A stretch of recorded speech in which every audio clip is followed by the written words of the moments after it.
Welcome to the Practice You podcast. My name is Elena Brower.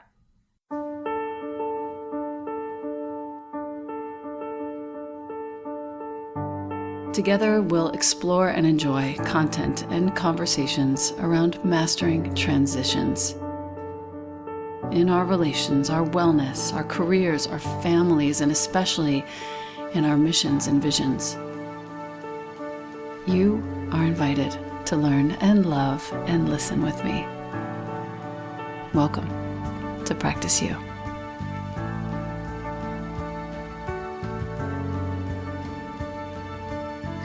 Welcome back to the podcast. I have with me today the one and only Julian Brass. He is the author of what I believe is doomed to be a bestseller.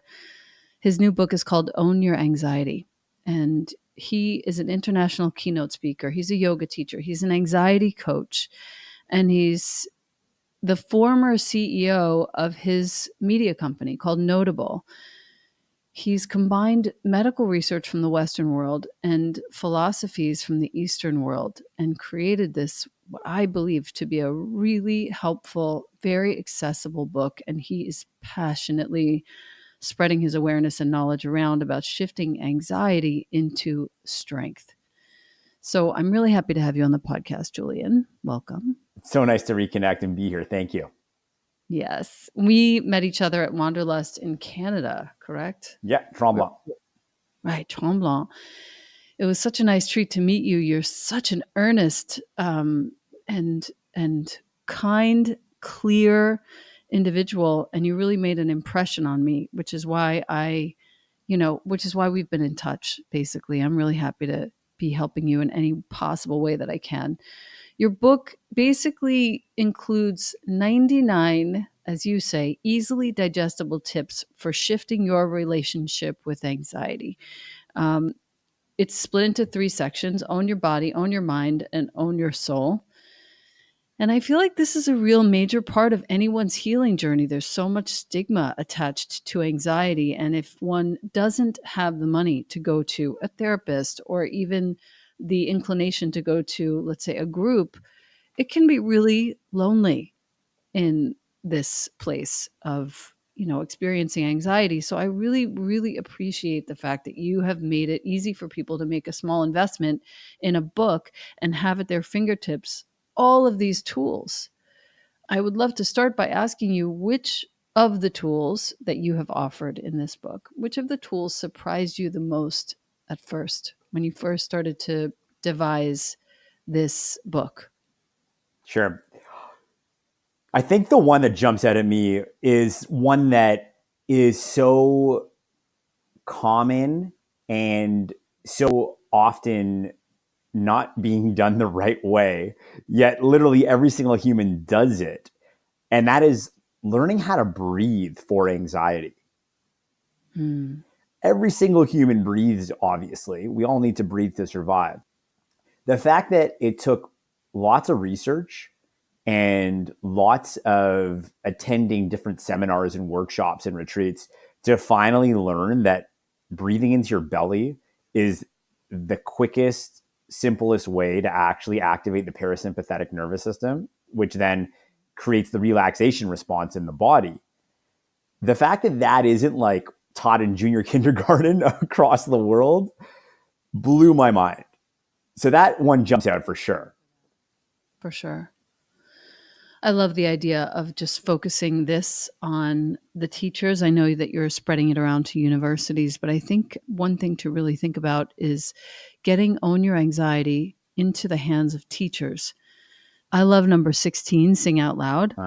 Singing stimulates the vagus nerve. Okay, we know this nerve is the longest in the body, and it actually turns on, when it's stimulated, it turns on the parasympathetic nervous system and activates the relaxation response. What a wonderful thing for a teacher to be reminded of in the throes of teaching a classroom full of loud, screaming children, to remind them just to sing, invite the kids to sing. Page 45, I loved, don't walk alone at night if it scares you. What do you like about that? Because, there are lots of things that I am scared of, or I'm afraid of, or my listener is scared of. And why would you continue to do them Mm-hmm. if it triggers your anxiety?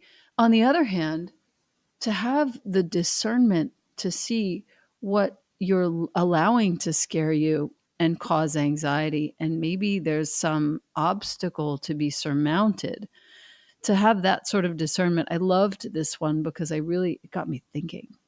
That's the idea.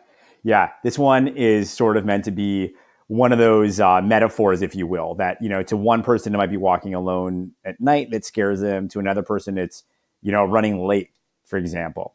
And we all have our things, our anxiety triggers. And part of the idea of this book is that I really want to raise the collective consciousness of people to start to get in the driver's seat, so to speak, of where their anxiety is coming from. Not to think that it's all just sort of happening by accident, Mm.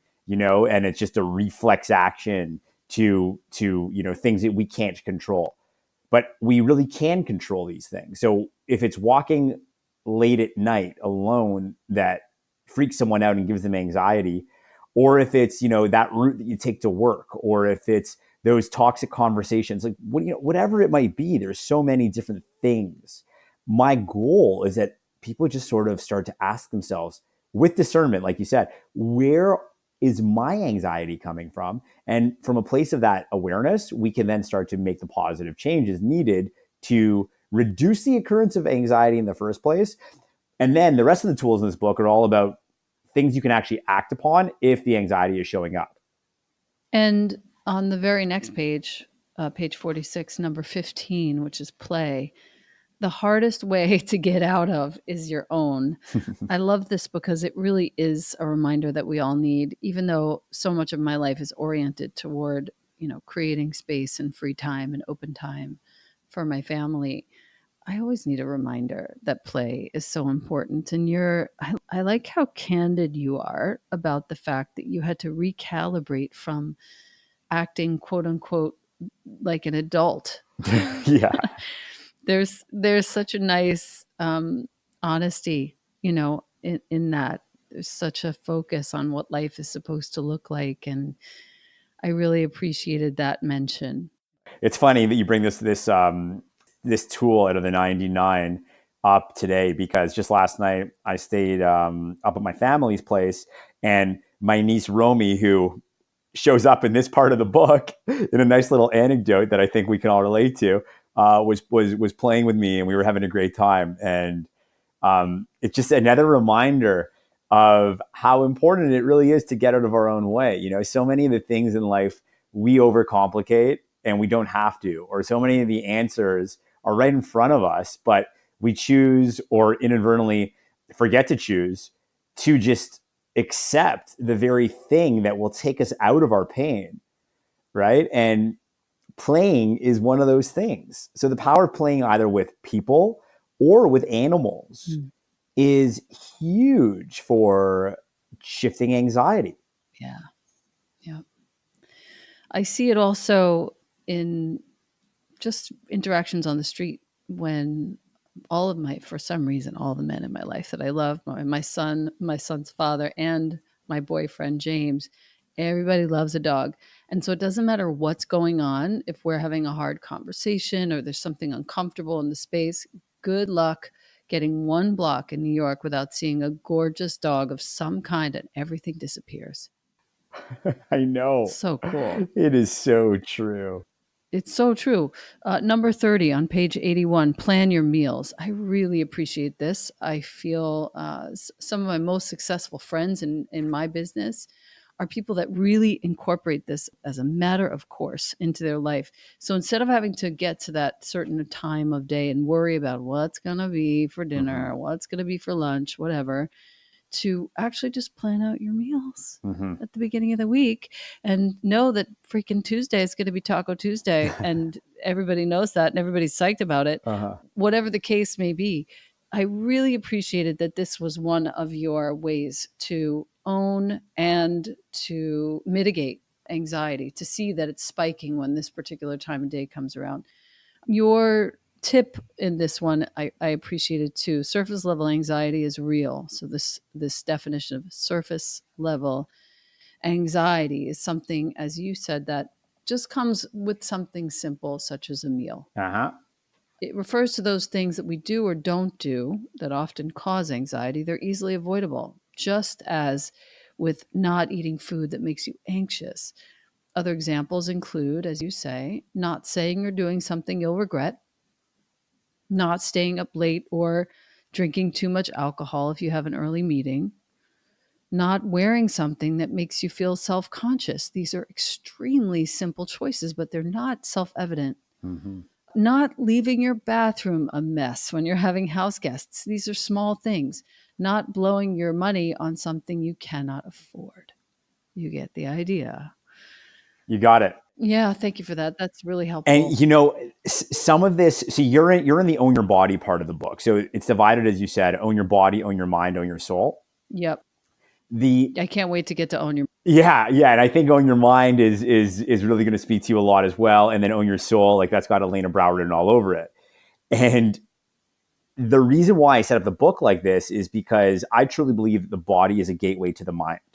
And once our mind is in a beautiful, beautiful state and it's truly receiving the water, which is the essential nutrient to garden what is the mind, then I think we're ready to start kind of going to that spiritual place. And that's why the book is set up this way. So with the own your body, it's physical, it's physiological, it's much more like yes or no. It is or it is not. This is giving me anxiety or this is not giving me anxiety. And as we start to sort of raise again, I'll use the word consciousness. We raise our consciousness and we start to become a bit more aware. Hey, sleep is affecting my anxiety. Alcohol is, the food I'm eating, the drugs I'm putting in my body. I know so many people, my former self included, who were partying a lot. And, you'd think you could do what you want on a Friday or Saturday night. Meanwhile, Monday, Tuesday, Wednesday, you're super anxious because you still have toxins in your body. By the time Thursday rolls around, you feel like yourself again, and then you're getting ready for the weekend. The point is not what somebody is doing, so to speak, but it is that they start to become aware that what they're putting in their mind, their body, or their soul could indeed dictate and change what happens in their mind, body, and soul. And those things can create the anxiety. They can create the depression. They can create a feeling of, I don't know what the heck I'm doing with my life. And I really believe that anxiety is our gift. It's our secret edge. It's our best friend who has your best interest in mind, our true best friend, sending us messages saying either you're putting things in me that I don't want you to be putting in, or you're not putting in the things that I need. And that's, again, physiological. It's very easy to follow and very easy to create an isolation type of diet or isolation type of life to figure out what is provoking it, right? And what is not. Yeah. And then the more metaphysical stuff, which is where it gets, very, very interesting and exciting for spiritual seekers, especially, is when anxiety becomes a sign, again, from our best friend, which is truly ourselves, our insides, saying something about your life is totally out of alignment and you're showing up differently than you deep down want to be showing up. And that's when the anxiety gets super loud. And I think that's when we get a really unique opportunity, as people with anxiety, to actually elevate our lives in all ways. What's interesting? I'm going to move on to remove toxicity in a moment, which is tip number 48 on page 131 if you're following along in your book. But what's interesting is I think anxiety is not a stigma anymore. It's actually something that we're all remotely, somehow, even in some small way, working with. I'm not going to say suffering from, even though I thought of it. Thank you. We're all working with anxiety. You're welcome. I learned well. I'm a good student. We're all working with it mainly because of all the inputs. And we'll get to the phone because you mentioned our relationships to our phones throughout the book, which I think is really critical right now. But remove toxicity. Tip number 48, page 131, please. Mm-hmm. Relationships, food, substances, conversations, interactions, business relationships. All of these hold potential toxicity. And if you're listening to this and you're thinking, shit, I know exactly which one of mine has toxicity in it, it's time for you you don't have to take action right now, but look at this thing. Look at this relationship. Look at this thing that you're constantly eating that you know isn't good for you. Look at this thing that you're constantly imbibing, drinking, smoking, whatever it is. You know it's not good for you. I lived with this for 10 years before I finally quit 5 years ago. Look at it and just see this is causing me anxiety. I'm going to do it at least 10 more times until I see it very, very clearly. I'm going to enjoy the shit out of it until I am done with it. I dare you to watch. I dare you to watch and just see what exactly is the result. Sure, you might have 15 minutes of enjoyment or 20 or 2 days, but watch what happens afterwards. Uh-huh. And watch, in my case, it was weed. In other cases, alcohol. Watch the after effects, as you just pointed out, days later. I'm still discharging toxicity from my liver. Is that why I'm screaming at my child unnecessarily? Yes, Mm. it is. Wow. That's what I noticed, and I was reminded of it when I read this, so that's why this page is like dog-eared, underlined. Um, Toxicity is, it's, yes, it's already, unfortunately everywhere in our external lives, i.e. in society, in places that we really can't control. So I'd like to invite people to control the toxicity in the things that they do have domain over, right? We can decide what we put in our bodies. We can decide what type of music we listen to. We can decide what TV shows we watch or whether we watch any TV shows, right? We can decide what we read. We can decide who we hang out with. We have choices. So why put toxicity in our mind, body, and soul when we can actually control a lot of this stuff? And let me give you a very basic example. Back in the day when I first got anxiety, it was 2008. And I was living that like startup, young entrepreneur life, work hard, play harder. I remember I had a Lil Wayne quote on my wall. That's right, Lil Wayne. I'm now a big yogi and I hang out with, spiritual gurus all over the world.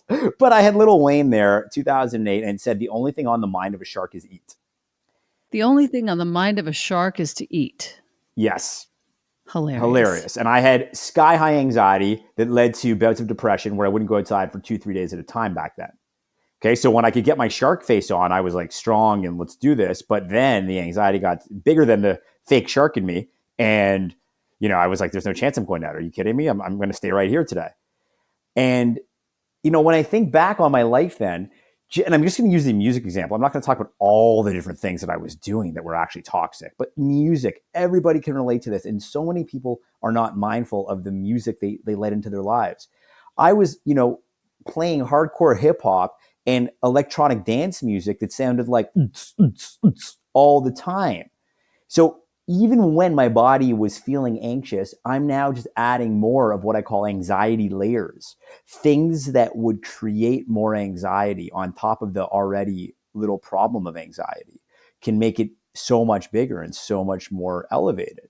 So if I would have put on some Jai Jagdish back then, or a nice Xavier Rudd melody, or maybe Krishna Das or some Mozart instead of, Lil Wayne and Tupac, I definitely would have felt different. But I love Tupac, I just want to say. I mean, I love Tupac too, don't get me wrong. But like, if I'm in an anxiety rut, he's not the artist for me, most likely. Hearing about, But Jai Jagdish definitely would you be. better believe it. If I take a few deep nose to belly breaths with Jai Jagdish playing, I always feel better in a matter of seconds. And there's some interesting data out there too that talks about the power of music and what it actually can do to us mentally and also on a nervous system level. So again, we're talking about removing toxicity in your life. And right now we're just talking about music. It's something that is so basic. Often it's a reflex action.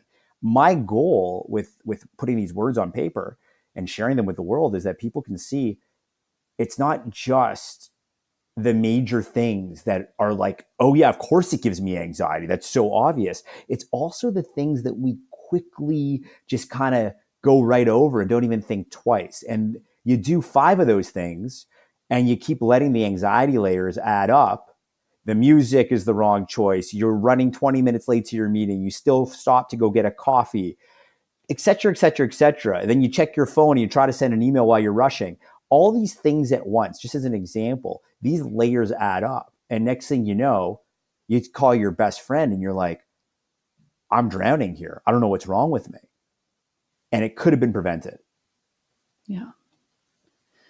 It's all too familiar to anyone listening. Number 52, control your self-talk. With all due respect, I would say choose if you can change it for the next edition. Choose your self-talk. I like that. Only because, and I, with all due respect, only because I, it's not really a matter of control anymore. Control has become kind of a dirty word. And I feel like it really is a choice that we make. Mm-hmm. I'm a big choice guy. I would go with choice as well. I'll talk to the publishing team and see if we can make a modification for the next edition. I like choose your self talk. It's so cool because you can change anything you want. Mm-hmm. I Absolutely, found out about that. it's brilliant.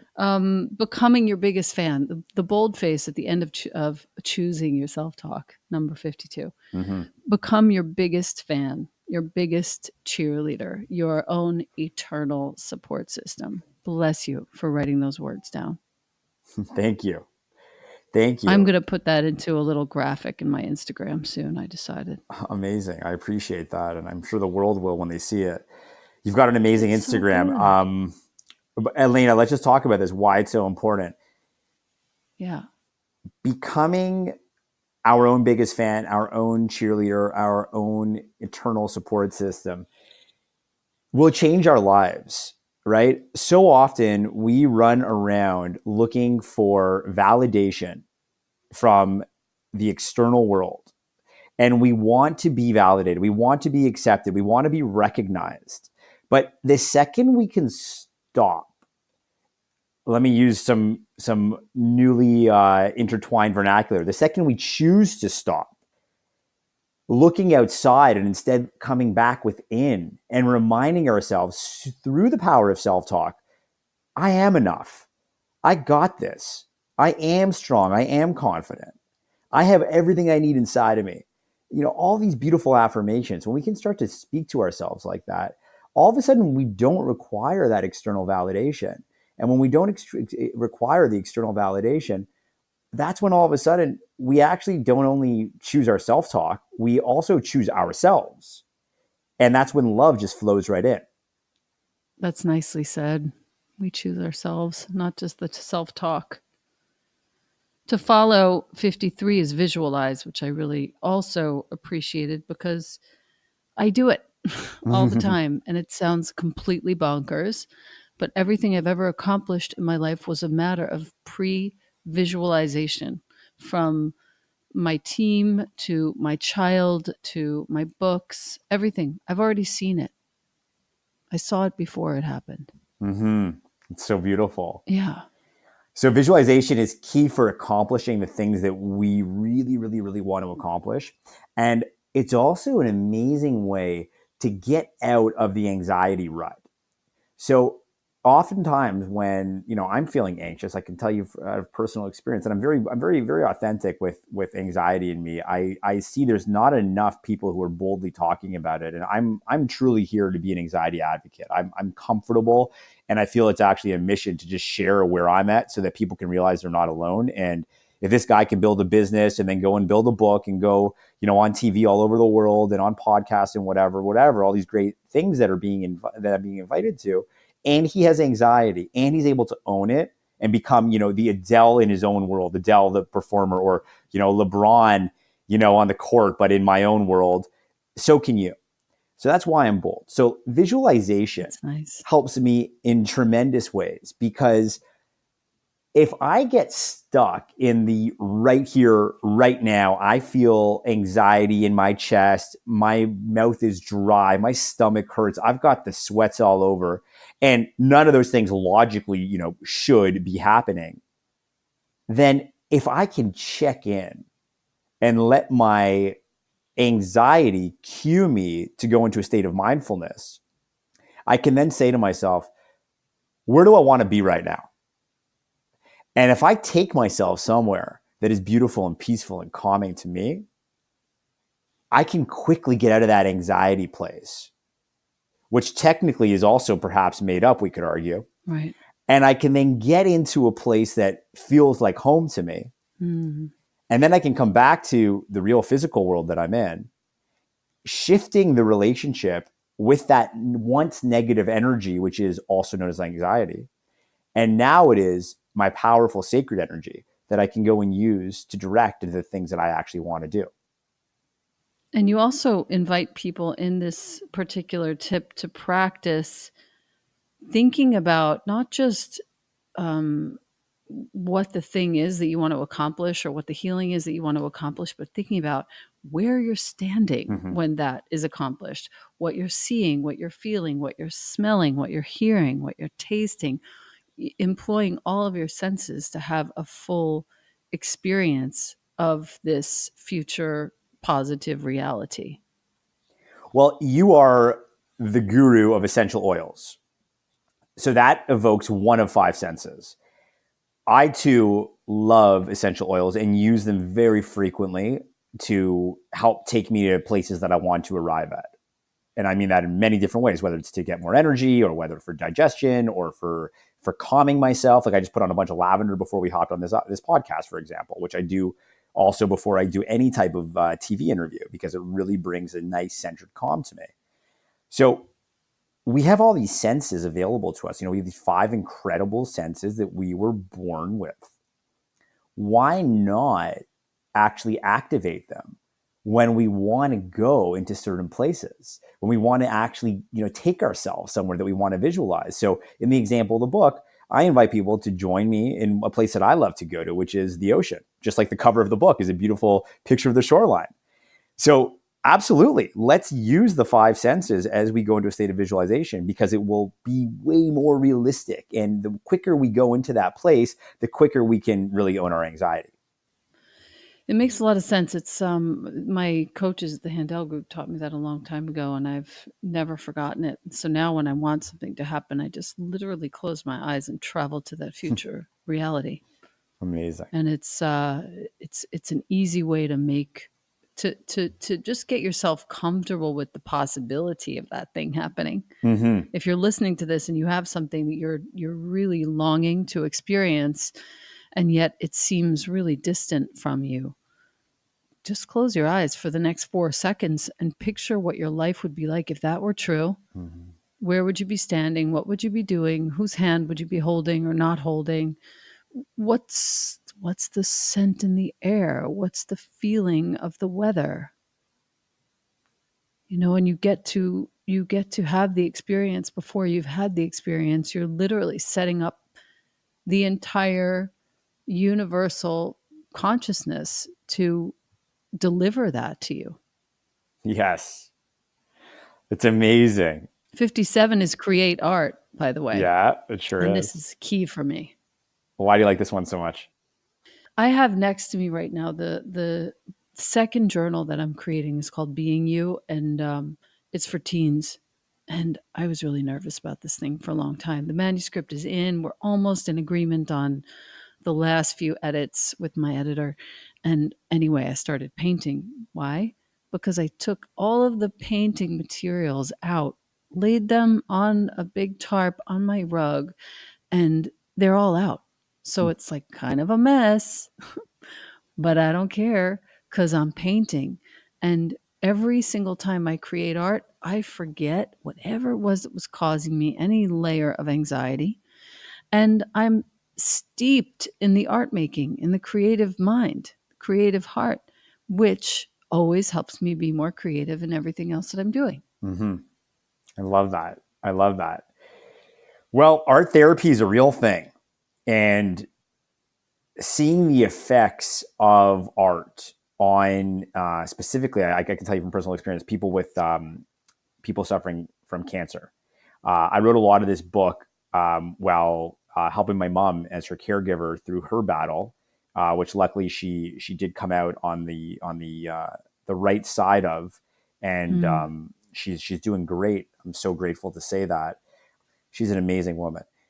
We spent a lot of time at the hospital, obviously, and I wrote a significant amount of this book during this time of being the caregiver for her, whether it was, during long hospital visits, if we had some time to just sort of, she'd pull out a book or her iPad, and I would, pull out mine and start typing away, or at her place, just as she was resting, I would write a lot of this book. And I remember specifically as I hold tip 57, page 151, create art, in my hands right now, I remember seeing so many of the cancer patients engaging with the art therapy stand at Sunnybrook Hospital in Toronto, Canada. And we would play with the art table and create some art as well, my mom and I. And it was just beautiful to see so many different women. I was in the breast cancer section, so many different women engaging with the art and just creating. And, it's truly a form of positive escapism. It's really powerful stuff. So I'm so glad that you're Yeah, putting this book into the world, and especially for teenagers. That's why I was at university campus today. We got to get people learning these things as young as possible. It's never too late, but the younger, the better. agreed. Ending negative relationships is number 69. And it makes me miss my mom, that whole conversation. So I'm moving on quickly. Because I basically have a track record of crying at every podcast. And I thought, let's just not today. Well, if you do, just so you know, I already cried once today, so Bless. it's all good. Ending negative relationships, though, is huge. I I even have a couple of friends who were friends for a very long time who just were not. Um, how do I say this? It wasn't positive anymore. Mm-hmm. I was always kind of anxious when I knew I was going to be near them. I was wondering how it would be, or what it would end up like, or what would come afterwards. And historically, it just wasn't okay. It wasn't serving. I really feel either one of us. So those are relationships that I've ended, and I feel so much better. I have such a clarity about the people with whom I am spending my time and to whom I am giving my attention. So I think that's a really important one. That's on page 184. Mm-hmm. And I think with ending negative relationships, it's when you end that, you, yes, create the opportunity in the space to welcome in a positive relationship, of course, and Yeah. more of them. Yeah. But what we do also is create the space to start a more positive relationship with ourselves, Yes. Yes. right? So often, we have these negative relationships, and we know that they're actually not what's right for us, not what's good and pure and honest and beneficial. Yet our fear of spending time alone or not knowing who we can hang out with can cause us to still go into that negative relationship. It could be for lunch, it could be a night out, it could be a romantic partner, it could be even a business partner. And instead, when we can end those negative relationships and hopefully enter in a positive one with another person, that's great. But what about entering in a more positive relationship with ourselves? I'm going to book a date with myself this Friday night. Instead of going out and partying with the party crew, I'm going to go and I'm going to watch an awesome documentary, or I'm going to crack open this personal development book or this spiritual growth book, and I'm going to make some awesome food or order in from that restaurant I've been waiting to try for so long. And this is going to be a hot effing date with myself. And I'm definitely exaggerating, but I'm not at the same time. Why can't we choose to start a more positive relationship with ourselves? And all that, right? Have you ever had something like that in your life? For sure. I've sat in so many restaurants by myself and had literally the best time ever. Yes. Yes, me too. Bring my book, and I just, it's my favorite thing of all time. Yeah, I agree. And I think if anxiety is often our body, our being, our vessel's response to just overload of so many things happening, when we can slow down and come back to ourselves and crack open that book and have that amazing time in a restaurant by ourselves and not have to talk and not have to think about what to say next, We don't have to think about, am I chewing with my mouth open or is there food on my face? These types of things can really help us, again, yes, love ourselves, but it can also really help us own our anxiety. And that's where this book is meant to go. It's meant to take people not just from the acute, okay, I have anxiety, what do I do? But it's meant to take them to another place in their evolution. I feel that. And I feel like this is one of those brilliant little unexpected gems. You wouldn't know until it's why I wanted to have you on the podcast. You wouldn't know that it was so full of so many rich hints for us. Just real quick, it's funny you bring that up, Elena, because I've had a few people close to me say, I don't really have anxiety, but I picked up your book anyway because I know you and I care about you and we're friends or we're family or whatever, or I've taken one of your classes, and this is about so much more than anxiety. My goal with it is to really appeal to two different groups of people Yeah. with one commonality, the commonality of simply wanting to live a better life. Yeah. As we all do. And as I said before, we're all suffering in some way and needing to reframe it and say, we're not suffering really. We need to work with this energy. It's a momentum nonetheless. You got it. And it's waking us up. One of the first things that I say in the workshops that I'm so grateful and honored to be able to lead, I lead Own Your Anxiety workshops all over the world. And one of the first things that I always invite my attendees, who I like to just call students, because they are a student and I'm also a student in that work. We're all students. I invite everyone to welcome in this idea that after this workshop, after learning the Own Your Anxiety method, they will never use the word anxiety and suffer in the same sentence. That's so funny. I thrive with anxiety. I thrive with it. I live well with it. I walk hand in hand with it. No, not suffer. Mm. Mm. I appreciate that. That's exactly where my mind went with it. I'm in the soul section now. I'm in number 82. No, you're not saving the world. 214. Yeah. Hello. Welcome to my life. I am not saving the world. I am using my anxiety moments as cues to wake up, smell the roses, treat myself and others more carefully, more caringly, more lovingly. Yes. So Yes. thank you for that. Oh, you got Number it. 90, volunteer. Yeah. Changed my life since I'm a senior in high school, since I'm a junior in high school. I mean, I'm sure my mother had me doing this when I was a little girl. She was so committed to certain women's causes where we lived. But volunteering or donating resources, donating time, energy, whatever it is the perfect way to shift from the state that often accompanies what we know as anxiety and spin it into the strength, the sacredness that you're talking about, to use it as a cue. Mm-hmm. Yeah. Absolutely. We I think first and foremost, we feel a sense of inner gratitude when we volunteer, Yeah. right? And that's okay. We become proud of ourselves. We realize that, wow, no matter how tough various things in my life might be right now, or how busy it might be, I am doing something for the greater good. And I think that really develops and creates and enhances how we feel about ourselves, which is very important, right? It creates confidence. It also allows us to see that no matter how big we think our problems are, they're not as big as many people out there whom we actually have the opportunity to help. And that can help a lot as well. Plus, on a very basic level, volunteering and getting out of our own minds and our own heads reminds us that there's a whole massive world out there that is much bigger than me and my shit.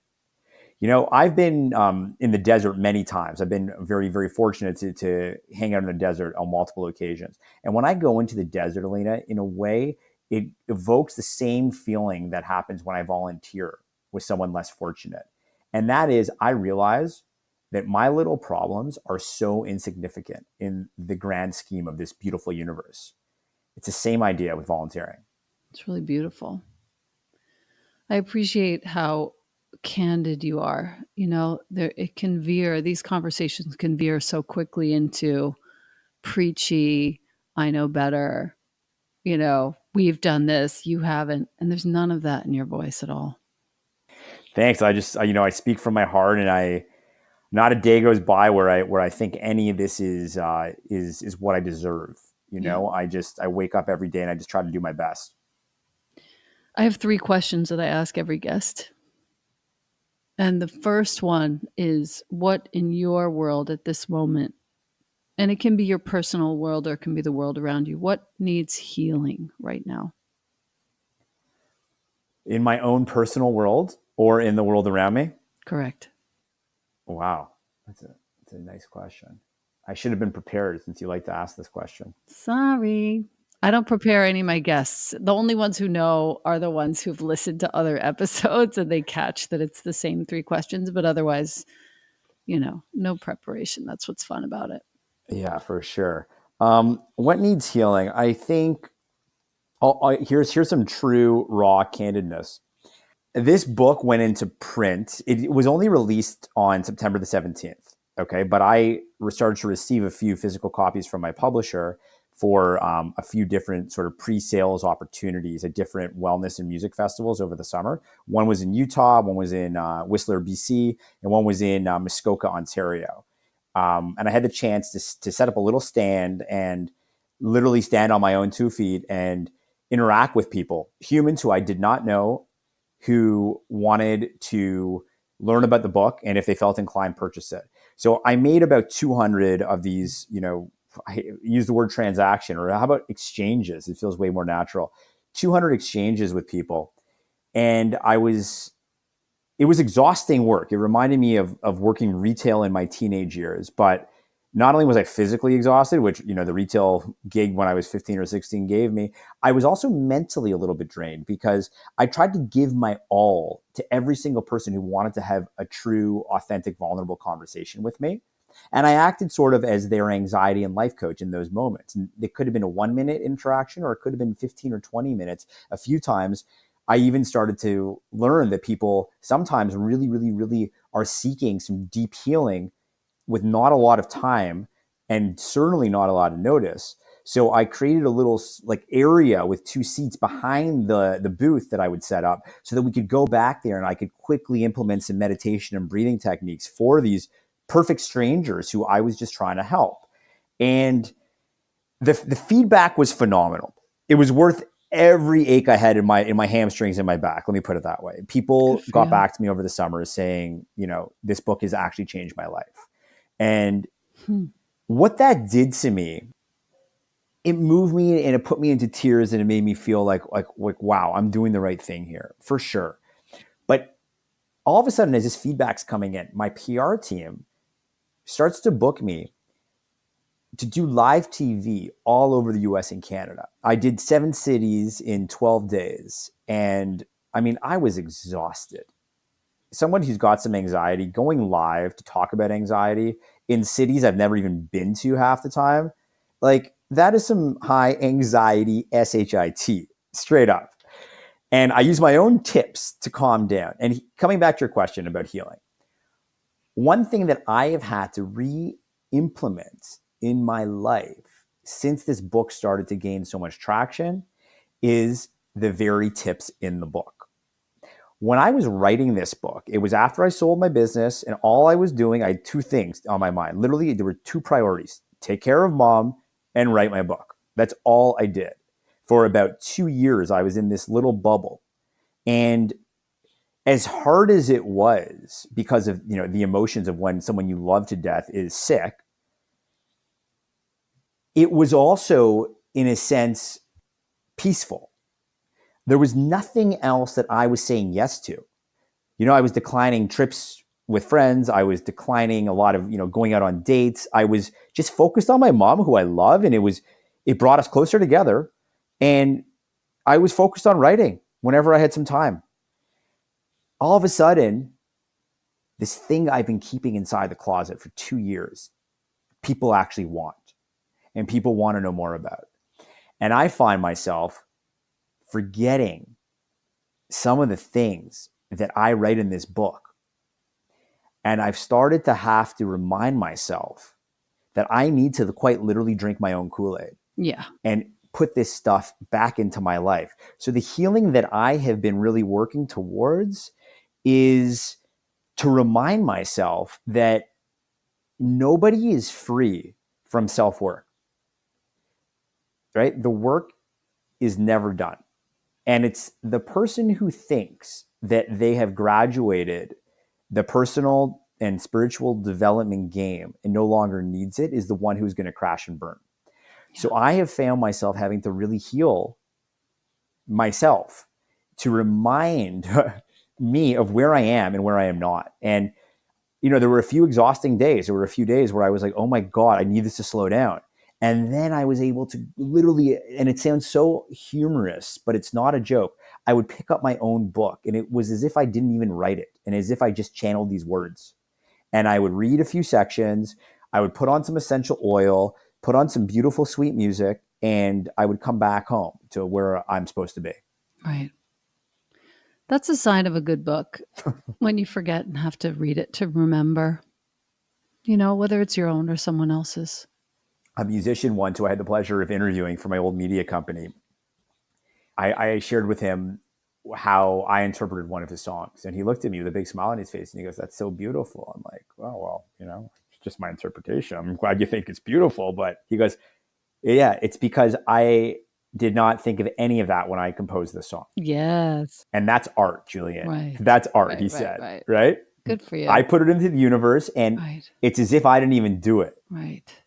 Elena, I've always considered myself a creative, but these days I really feel as though I'm an artist because when I look at this book, it's not half the time it doesn't even feel like I created it. It just feels like I was in a zone and it came out.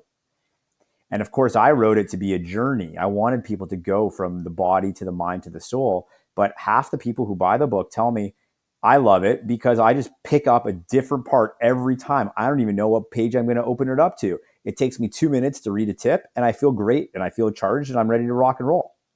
And you know what? This is the gift that you get to give to 1 million people again and again and again. Good on you. Yeah. And same to you. Thanks, dude. The second question, what is your favorite view? Knowing you, that is intentionally very broad. Okay, let me digest. Intentionally very broad. Everybody answers it differently. For some people, it's a place. For some people, it's a person. For one, it was from inside. You know what? My favorite view, and I like how you just said it could be a place or a person or something from the inside. My favorite view is that we are one. That we are one. Dude, that's the first time I've heard that, player. Very good. Very good. Hats off to you. Hats and coats off. Shoes off. That's great. Yeah. We are one. It's just that's it. That's the only view that I know. And it's the view that really makes me feel like life is worth living and that there is always more and more of this important work to be done, right? Because you were my sister and he is my brother. And regardless of all the things out there that oftentimes we're supposed to feel like we are not one, if we can get through all that toxicity and come back to the very fact that we are indeed one, I mean, that's the view that I think creates world peace. It creates inner peace. It's all we got. Yeah. The third question, what does prayer mean to you? Oh, I love this. This is such a good question. To me, prayer is connecting with a source that is far greater than me and at the same time is within me. Boom. Beautiful. I close my eyes to answer that because the power of prayer is so crucial to my life. And, often unless you're brought up in a very religious upbringing, I think it's very common to think that you need to be religious to pray. And when I learned that the power of prayer is completely accessible to everybody, regardless of what religion they were born into, how much money's in their bank, how they look, where they live, it truly began to be the the thing that I come back to the most is the power of prayer. It became the thing that just no one can take from me. And no matter how alone I may feel, or how anxious I may feel, or how challenged I may feel by something, or how happy I may feel and positive and vibrant, it's one and the same. There's always something that I can connect with this higher power and this higher source, externally and within, to speak about whatever it is that I'm facing. And yeah, the power of prayer is big. And I'm so glad you asked that question. Yeah, you know, I think for a lot of people too, it has a stigma attached to it. And I think we can officially let that go. If you're listening to this and you feel like prayer is something that was done when you were forced to go to X religious ceremony or X religious institution, I think we can let it go and just say that it's a conversation, an interaction that we have with the highest part of ourselves, or, you know, however you like to see it. But I don't think it needs to have that negativity attached to it anymore. Yes. And if I can just add one more thing to everybody who's listening, if you've never prayed in your own way, meaning without, rules, and I should say meaning free from rules and free from restrictions and free from this is how you pray, this is how you don't pray. Right. If you've never given yourself that opportunity and truly treated yourself, I would love to invite you right now to hit pause. I know it's not even my podcast. Can I say that? Am I allowed to say that? You can do whatever you like. Make sure you keep playing after you're finished praying. But please, you're going to be inspired right now, and inspiration has a very short shelf life. Hit pause, close your eyes, and under your breath, just whisper what it is that you are seeking. And whisper what it is that you are grateful for. Whisper what it is that you are afraid of. And whisper anything that you may want to ask for. And just watch what happens. It's incredible. And then hit play once you feel even more filled up, and come back to Elena's awesome podcast. Or not. I'll be perfectly happy if you're busy praying and not listening to the podcast. Perfectly fine. Of course you would. Of course you would. Yeah, so would I. So would I. I'm so grateful. Thank you so much for being such a fun chat and putting such useful work out there. It really means a lot to so many of us. And I know that once the kids can get their hands on this, and I don't think you should stop yourself from possibly considering making this into a kids version for the littles. Just saying. I think it might be a collaboration waiting to happen. Perfect. But I'm proud of you. I feel like a proud mama, big sister, auntie, whatever. And keep going. Don't stop. Don't stop. I won't stop. And I'd like to just take this moment, if I may, to truly, truly, from the depths of my soul and the most mindful part of my mind, thank you for your support and for your guidance, your mentorship, your friendship.